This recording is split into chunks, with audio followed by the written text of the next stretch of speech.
Hey guys, मैं अनुरोध गोस्वामी आपका अपने channel Goswami G S maths classes में आपका स्वागत करता हूं। आज मैं आपको हिंदी ग्रामर का एक और टॉपिक वर्णमाला को पढ़ाऊंगा। तो चलिए बिना देर किए हुए सेशन की शुरुआत करते हैं। तो वर्ण उस मूलध्वनि को कहते हैं जिसका खंड अथवा टुकड़ा नहीं किया जा सके, जैसे ह्रस्व ई, आ, काहलंत, चाहलंत, खाहलंत, पाहलंत आदि। वर्णमाला का मतलब होता है कि वर्णों के क्रमबद्ध समूह को हम क्या कहते हैं? वर्णमाला कहते हैं। हिंदी में वर्णों की संख्या होती है 52। वर्णों के भेद की अगर हम बात करें तो दो तरह के होते हैं, स्वर वर्ण और व्यंजन वर्ण। स्वर वर्ण की बात करें तो जिन वर्णों के उच्चारण में अन्य वर्णों की सहायता नहीं ली जाती है या जिन वर्णों का उच्चारण स्वतः होता है वह क्या होता है? स्वर वर्ण होता है। जैसे इसकी संख्या की बात करते इसकी संख्या 11 होती है। की संख्या 11 होती है। अ आ ह्रस्व ई दीर्घ ई करके और तक, यानी 4 5 6 7 8 9 10 11, यानी इसकी संख्या क्या होती है? 11 होती है।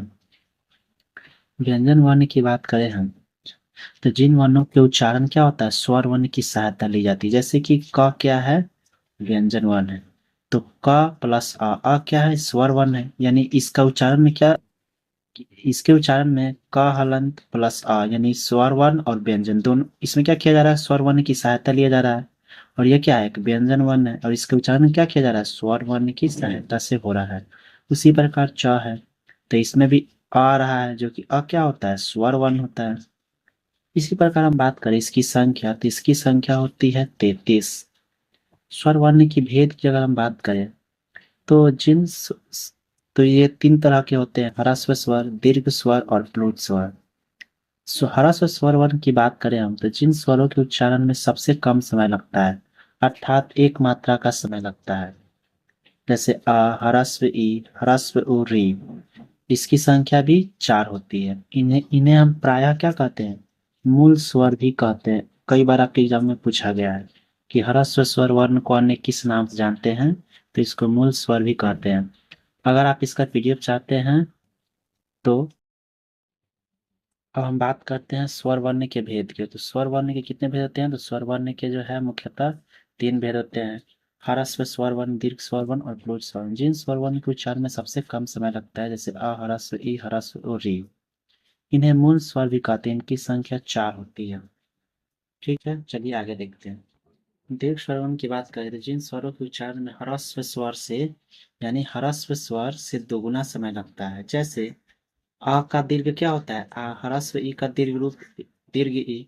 ह्रस्व उ का दीर्घ रूप क्या होता है? दीर्घ उ होता है। ए ओ, ए ऐ ओ, औ। और क्या होता है? ओ औ होता है। इनकी संख्या कितनी होती है? 8 होती है। जैसे कि 4 5 6 7 8। ठीक है, यहाँ पर ओ, यहाँ पर क्या है दिया हुआ है। ठीक है, यानी ये क्या होता है? कि बहुवचन को डिनोट करता है। जैसे कि यहाँ पर अगर बिंदु लग गया तो यह आपको बहुवचन का डिनोट करता है जैसे वस्तुओं। ठीक है, एक से अधिक, यानी यह बहुवचन का डिनोट करता है यहाँ पर अगर बुंदा लगा होगा तो। ठीक है, अगर हम व्यंजन वर्ण की बात करें तो इसका क्या होता है? 3 भेद होते हैं, स्पर्श व्यंजन वर्ण, अंतःस्थ व्यंजन वर्ण और उष्म व्यंजन वर्ण।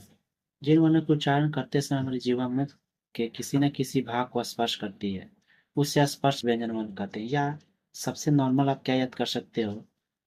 क से लेकर म, क से लेकर प तक के, क वर्ग से लेकर प वर्ग तक सभी क्या होते हैं? स्पर्श व्यंजन वर्ण होते हैं। या क से लेकर म तक के वर्णों को स्पर्श व्यंजन वर्ण कहते हैं। और दूसरा, क वर्ग से लेकर प वर्ग तक के सभी वर्णों को स्पर्श व्यंजन वर्ण कहते हैं। ठीक है, तो इसकी संख्या कितनी होती है? इसकी संख्या होती है 25। ठीक है, हिंदी में ये दोनों क्या होता है? प्राय उच्चारण मूर्धा से होने के कारण इन्हें भी हम क्या कहते हैं? स्पर्श व्यंजन वर्ण कहते हैं। ठीक है, और ये इस यहाँ से लिया गया है और इसका भी क्या है? नीचे सिर्फ क्या किया गया है? बुंदा लगा दिया गया है। अंतःस्थ व्यंजन वर्ण की बात करें हम तो जिन व्यंजन वर्णों को मुंह के अंदर ही बोला जाता है, इनकी संख्या प्रायः क्या होती है? इनकी संख्या 4 होती है। या, र, ल, व। ठीक है, उसमें व्यंजन वर्ण की हम बात करें तो जिन व्यंजन वर्णों का उच्चारण करते समय मुंह से गर्म वायु बाहर निकलती है, उष्म का मतलब ही होता है गर्म। यानी अगर उच्चारण करेंगे तो मुंह से गर्म वायु बाहर निकलेगी। इसकी संख्या भी क्या होती है? 4।